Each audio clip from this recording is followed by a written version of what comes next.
the van because it is Sunday, and that's just one of the things that I do on Sundays, especially in the morning during the summertime when it is hot.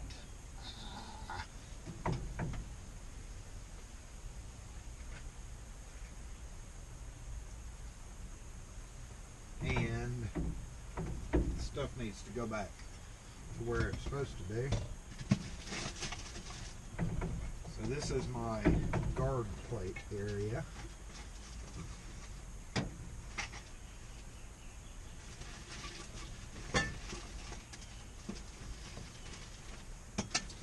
It really needs to be straightened up a little bit.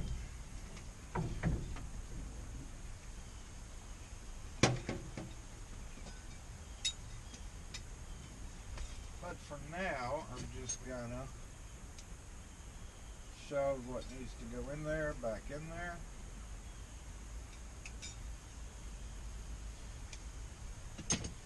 I had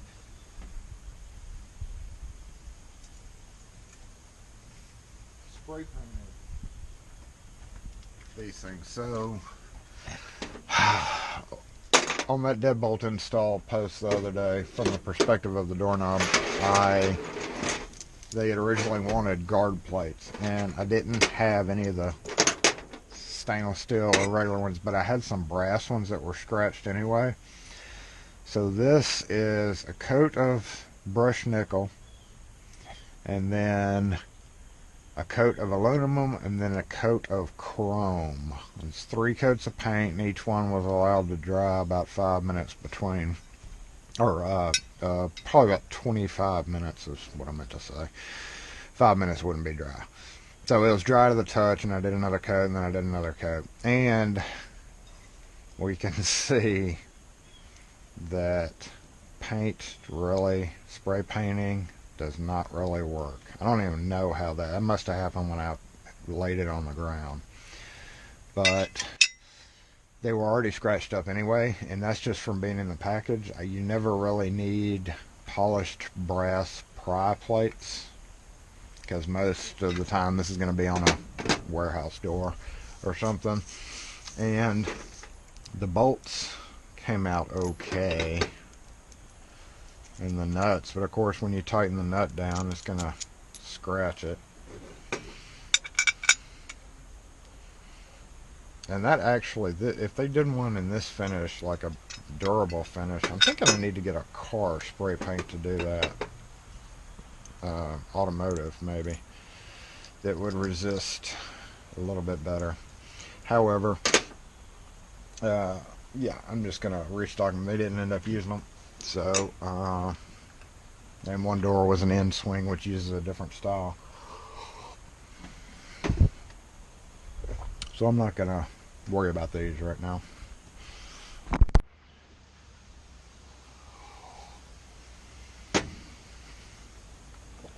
Got these at the hardware store the other day when I was thinking about using those. And I didn't obviously end up using them. But it is a good idea to keep a few different sizes of bigger carriage bolts in case you have to fasten something to a door. I can think of any number of things. Now, of course, with the carriage bolts with the square head, you had to you would have to, technically file a round hole square for the use of this, unless it's going directly into like hardwood, and even then that's kind of sketchy. But I don't know, they didn't have any lock nuts that were, they didn't have any galvanized lock nuts. And if you've ever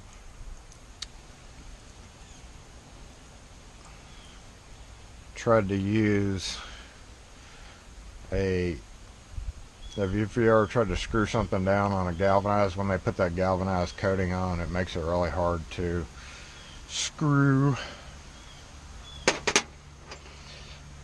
until the coating comes off.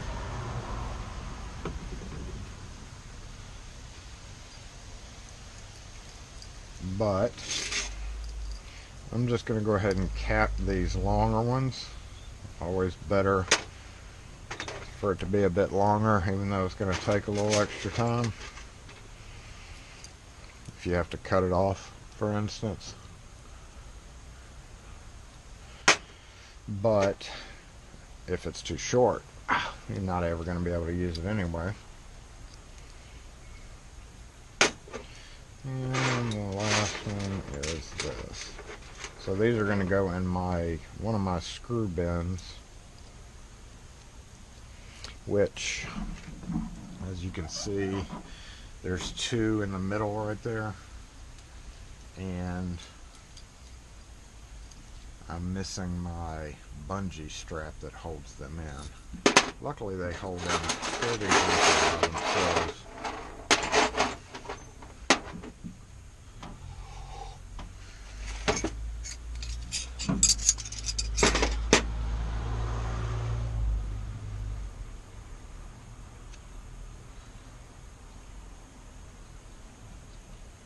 And what else I am doing, let's move these over here.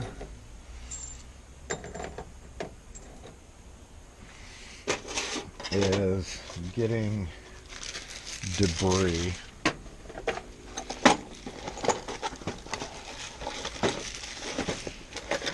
for the trash like I did yesterday at the shop.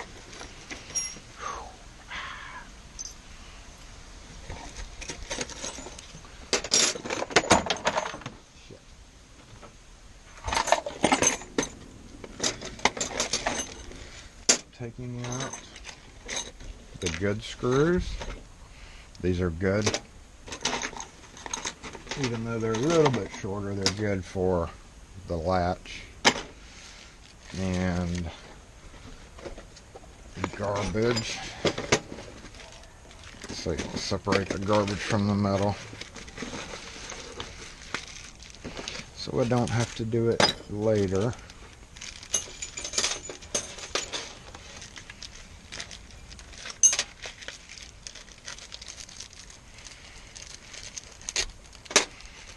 Metal, garbage, metal, garbage, metal, garbage, garbage, garbage. Alright, so we got this little metal thing, little garbage thing.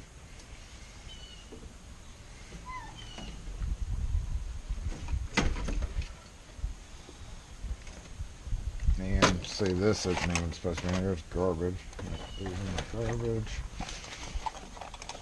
Old slag needs to go in its proper container.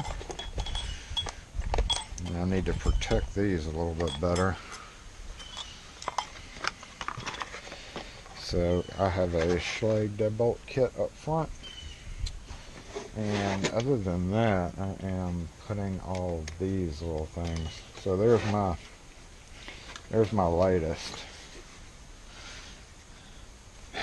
But when I was carrying it the other day, I discovered that it pulled it open, and we can see that this actually is not going to be ideal, believe it or not, because this Grimlock works by pushing down,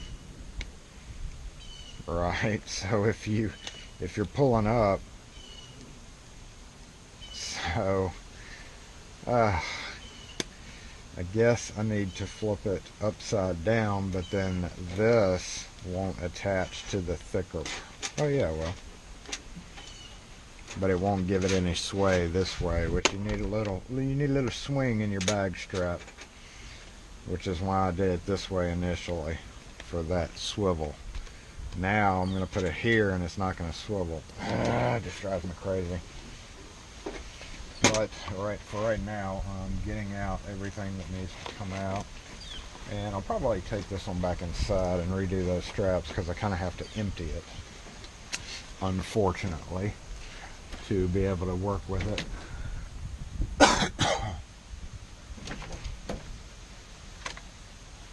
This can go with the jigsaw. this can go in my tool bag.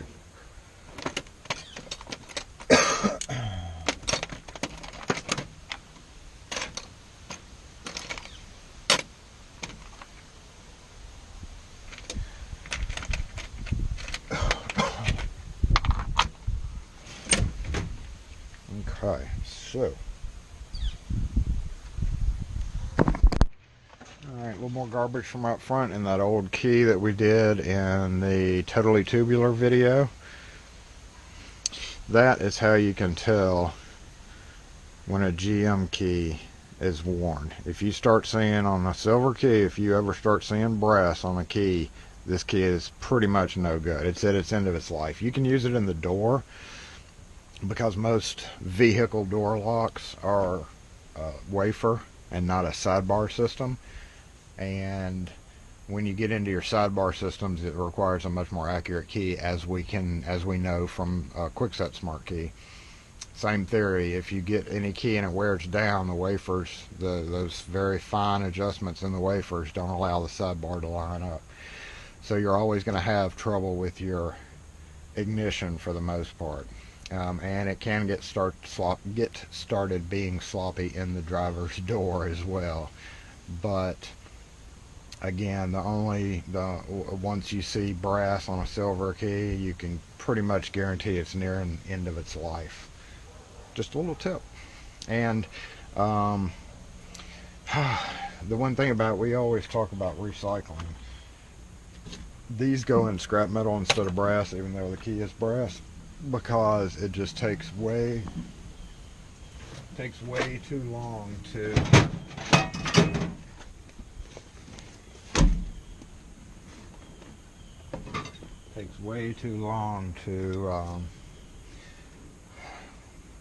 I wish this was this metal?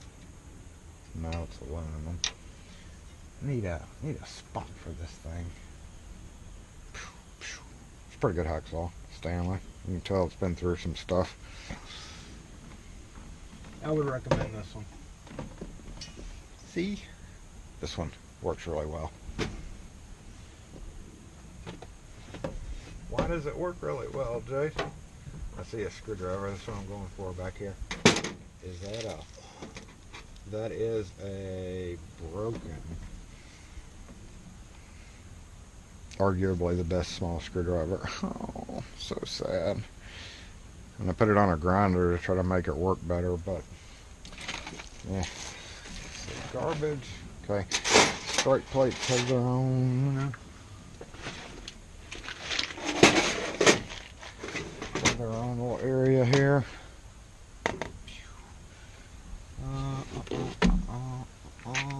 Even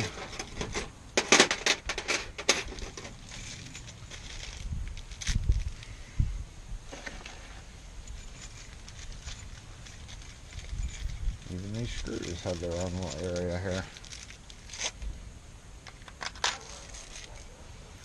These go here, here, here, here, here, here, and then these will go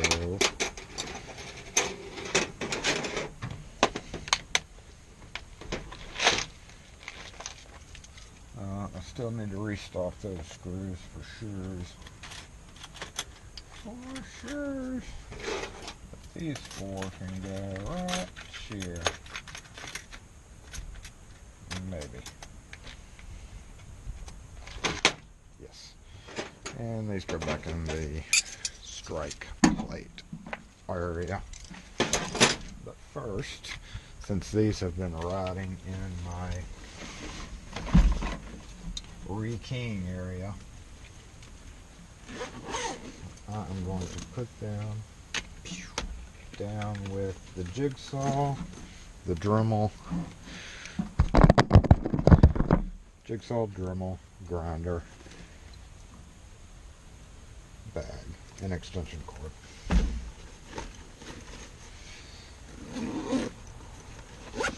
These have almost outgrown their bag, and it's a cheap bag, but works for what I need it for. Let's see, This is good as a, let's go back up here. This is good as a, I know the camera's like this, I don't have an extra swivel to swivel it back. Carrying stuff in, filling it up, so I have like an empty bag always there. This security strike plate needs to go into my box right there. And this is tool bag stuff. Let's go back here.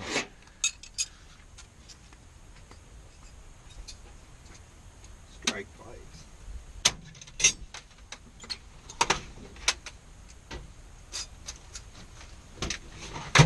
No, this is a filing cabinet lock.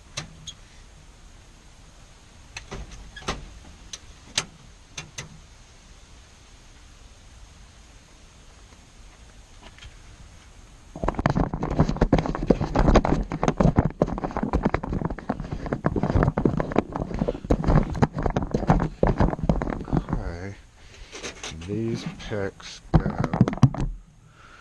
in this kit, which will be done when I go back inside.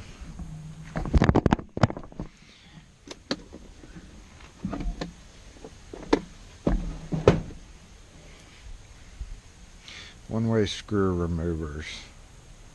This is the 8-9, and the one in my bag up here is the 8 to 10.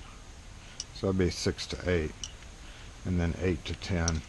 These are the two most important sizes. You can use both of them for old Weiser deadbolts, which is the main use of these things in the locksmith world anyway. When you get up on a Weiser deadbolt that has those one-way screws in it, that's the drivers that most easily make it come off the door. However, they are fairly easy to get off by taking a flathead that is wide enough to go pretty much the whole thing without hitting the sides. But tighten down, usually it's one non-removable screw with the ramped heads on it, and a Phillips screw. So if you tighten down the Phillips screw just a little bit, it'll loosen up the, most of the time, unless you're on a real solid wood door, but it'll still give you a little bit. You can tighten down that screw and it'll loosen up the non-removable screw, and you can use a wide flathead and put in there, or any flathead just big enough. Yeah, I use my 3/16 cabinet tip flathead to do it. But you just push real hard on the screw and let the flathead dig into the screw as much as possible. It's still going to slip, and just you got to do it carefully, but it's fairly easy to get off without those drivers. The only other thing that you would possibly need those one-way drivers for is a bathroom, lavatory, commercial bathrooms, like in businesses, because those have strike plates and stuff that are one-way screws. You would need those if you service in a commercial capacity, which we do for several large, like grocery stores and businesses that have large public restrooms. We work on those quite often. And lastly, bar doors. Bar door frames are put up with one-way screws. Now the 6 to 8 and the 8 to 10, you're not going to use those. You're going to use the 10 to 12. So that's why it's good to just buy a set, 6, 8, 8, 10, 10, 12, because those 10, 12s, even though I don't even know where mine are, but I did pick up, you can also get a power bit set for the bigger ones, which I have somewhere also. And that's one of the challenges. There's just so many small, items that you don't know you need until you need it, and that is one of them. One-way screw, even though I don't use them a whole lot, I have them if I need them, and it's basically just 2 posts. And if you don't know what I'm talking about on one-way screws, it is probably have them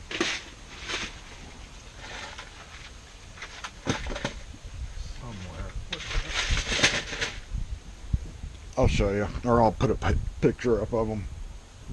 And let me move up from here to keep it from going anywhere. That's kind of crappy view, but the GoPro's dead.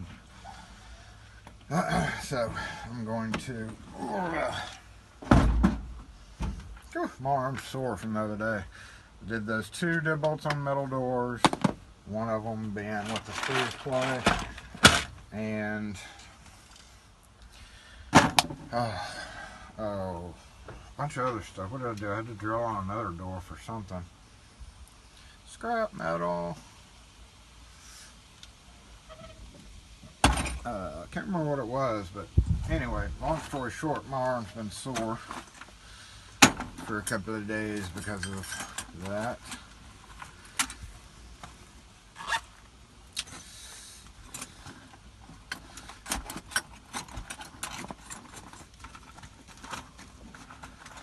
And right now I'm just scrap metal.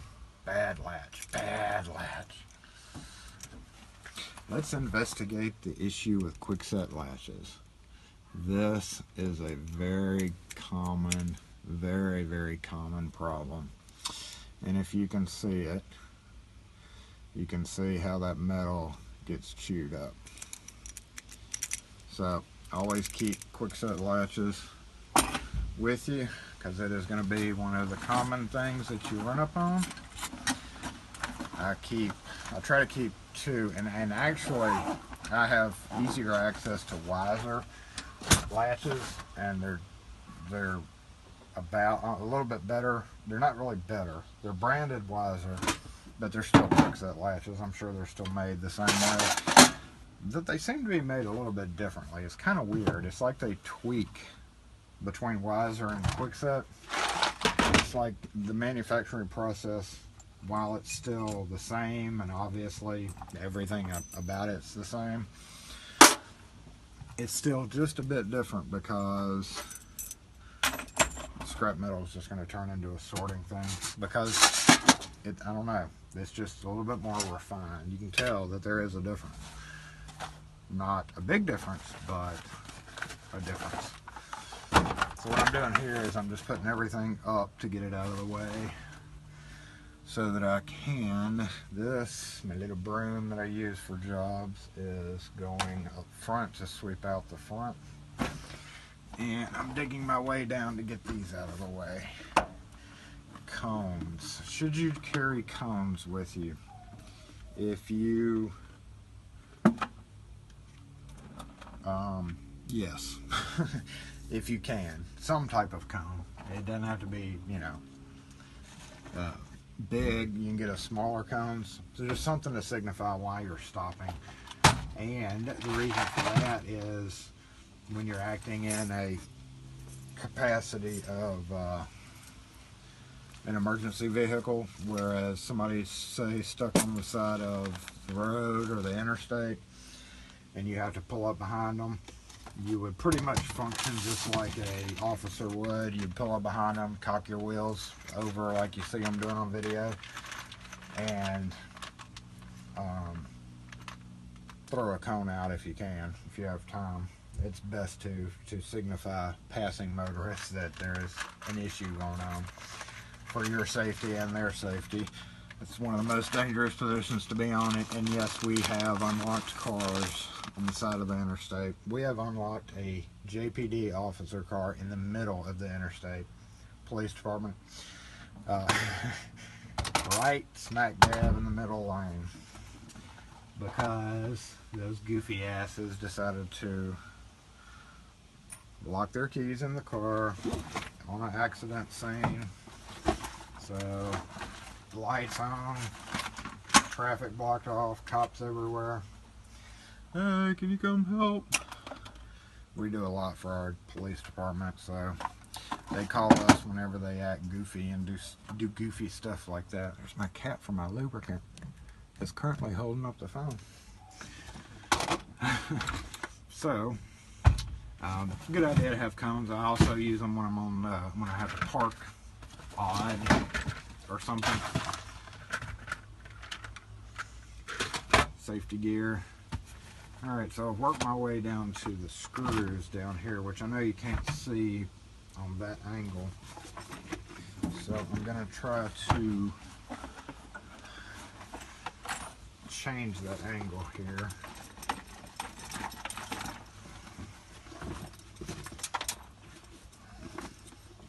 As soon as I work my way in, and these screws needed to go in there.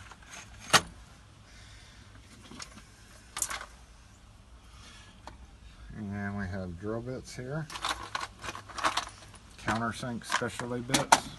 I got to get a grip on those. Drill bits, specialty bits. And that brings us to our empty bag. Empty because some of this stuff was in there.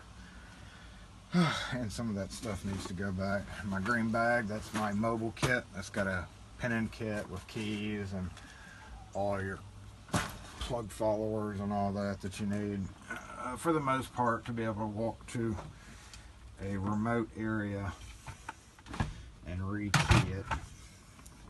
See if we can go down any bit more. Phone's gonna slide and just drop.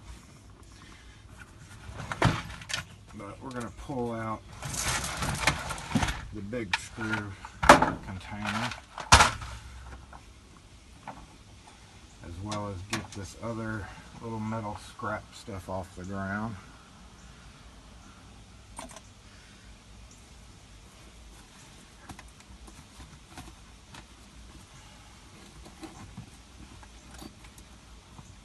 One pocket's for rim cylinders.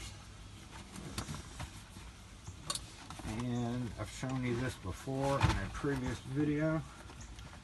It's got 5 plastic containers with assorted screws in it. And it's just kind of hard to get to because it's so heavy. But I'm going to put these all in here. Hopefully I remember where they are. Make sure I get them all. I hate leaving one and having to yank it back out. Okay, I got them all.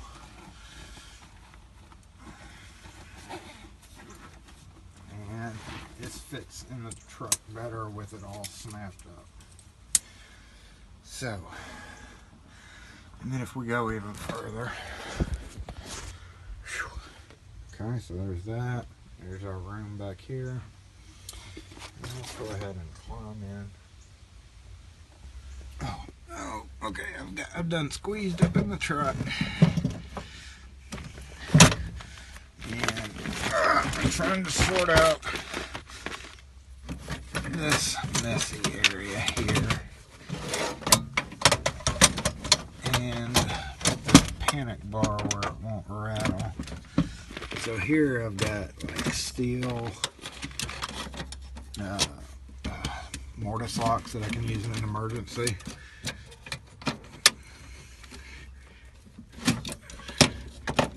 My saws and other stuff. And a big rivet gun right there. This is still underutilized.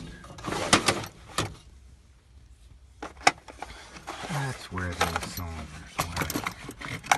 Oh, okay. Underutilized. That's my spindle for. Let's see here. Build it. This wasn't placed. Oh my gosh.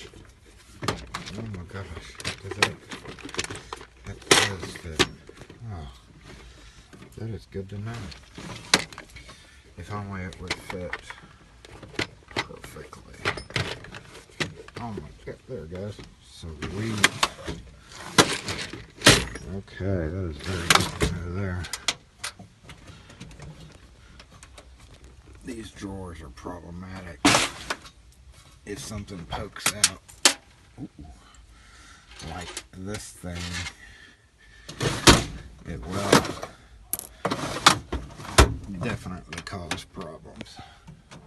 And an old Curtis clipper and some Slag A series or not A series, but EB, or the handle set, Wolf Slate handle sets. I've got a couple of mechanisms there that I will sell to whoever wants to pay that price, because those are expensive. Alright, coming back down here. Now I'm going to move those out. And actually, let's see. Let's see here.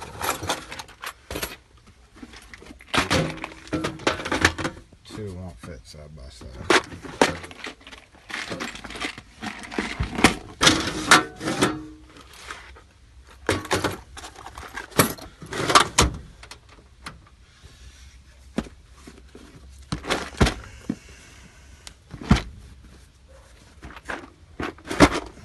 To relocate that.